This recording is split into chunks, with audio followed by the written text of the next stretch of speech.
तो चलिए सीधा आपको ले चलते हैं अंबाला, जहां पर मुख्यमंत्री मनोहर लाल इस वक्त संबोधित कर रहे हैं। इतना है। भारत माता की, भारत माता की, भारत माता की। आज का ये कार्यक्रम मंच पर विराजमान हरियाणा प्रदेश के हमारे deputy chief minister Shri Dushyant Chautala ji और अपने प्रिय नेता यहीं से बार बार जो विधायक बनते हैं, हमारे गृह मंत्री, हमारे मंत्री चिकित्सा मंत्री श्री अनिल विज जी, राज्यसभा में सांसद श्री कार्तिकेय शर्मा जी, आर्मी से यहाँ जो अधिकारी उपस्थित हुए हैं, colonel Bhagwan Singh ji Bisht, colonel Aishwarya Bhattagar ji, civil aviation के हमारे एसीएस श्री राजशेखर हुंड्रू जी, हमारे divisional commissioner doctor Renu S Phulia ji, adviser civil aviation Shri Shekhar Vidyarthi ji, IG Ambala range Shri Subhash Kaviraj ji, deputy commissioner doctor Shalin ji, हमारे एसपी श्री जशनदीप सिंह जी, उपस्थित सभी विभाग के अधिकारीगण, अंबाला शहर के हमारे सभी सज्जन वृंद, भाइयों बहनों, पत्रकार छायाकर मित्रों, किसी भी एक कार्यक्रम का जब तीन चीजों का संयोग अच्छा मिल जाए तो उसको ऊंचाई प्राप्त करने में देर नहीं होती। तीन चीजें कि उसका स्थान क्या है, समय क्या है और अवसर क्या है। स्थान है मां अंबा के नाम से बसा ये अंबाला, अंबा देवी जी के नाम से अंबाला को हम जानते हैं। और आज अवसर है, जैसा हम जानते हैं, नवरात्रों का शुभारंभ। उधर मां अंबे, उधर नवरात्रे, और साथ ही ये जो अवसर है घरेलू हवाई अड्डे का शिलान्यास, तीनों का ऐसा संगम।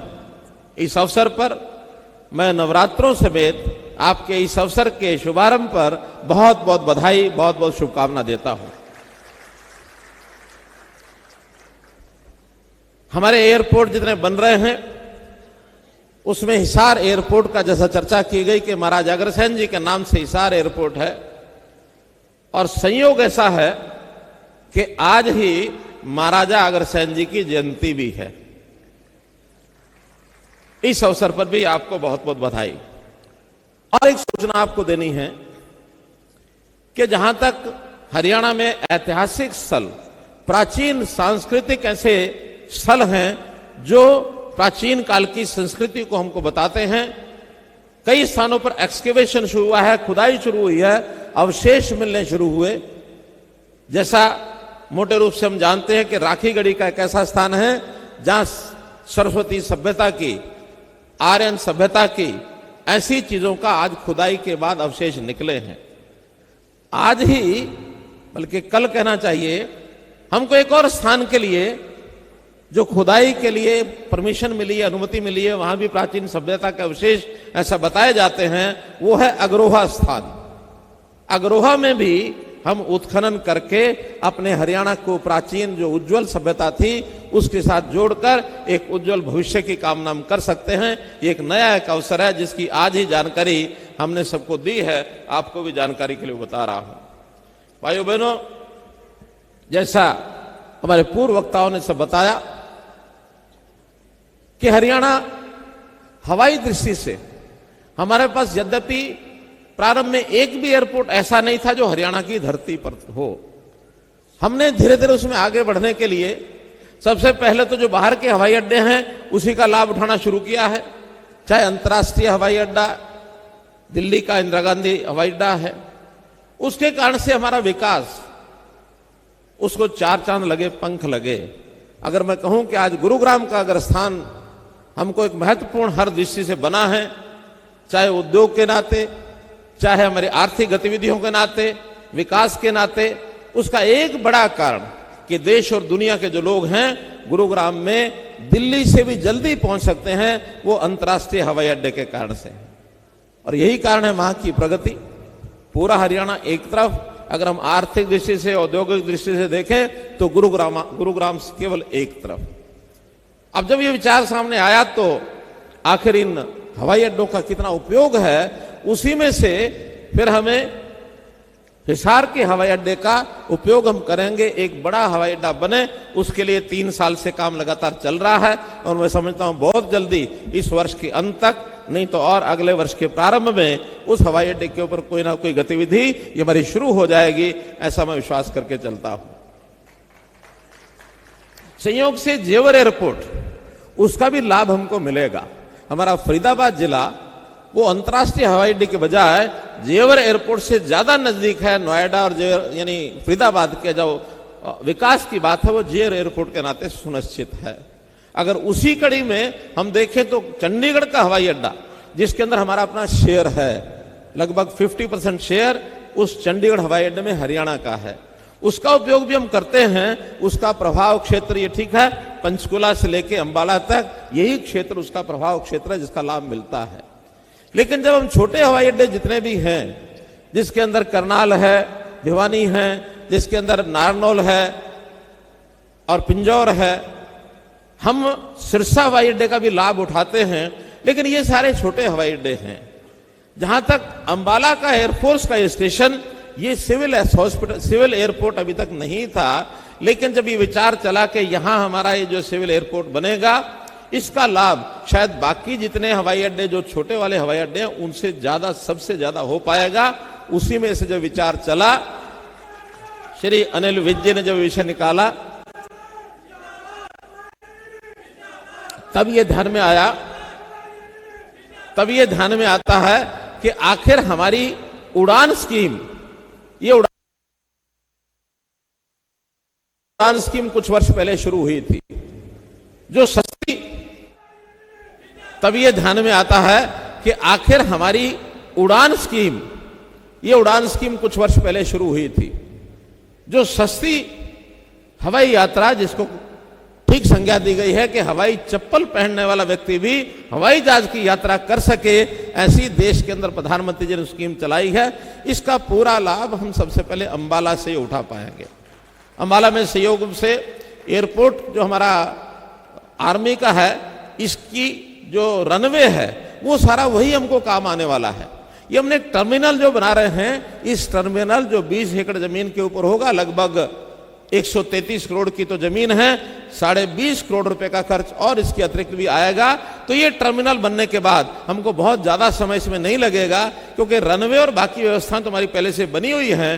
तो मैं समझता हूं जिन रूट्स के लिए हमने अप्लाई किया है उसमें कुछ रूट तुरंत प्रारंभ होंगे, कुछ जैसे जैसे सवारियों की डिमांड होगी, जैसे जैसे हमारे रेलवे के यात्री किधर से ज्यादा जाते हैं उनका समय बहुत बचने वाला है। तो ऐसे सब रूट्स के लिए कुछ रूट्स जैसे बताए हैं, मैं इसके अतिरिक्त भी, जैसे मानो देहरादून है, यहाँ का भी रूट बन सकता है।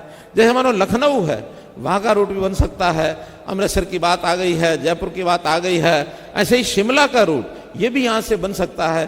तो ऐसे आसपास के नजदीक के रूट ये सारे अगर खुलेंगे तो अंबाला और इसके आसपास के जिलों के लोगों को बहुत बड़ी सुविधा ये होने वाली है।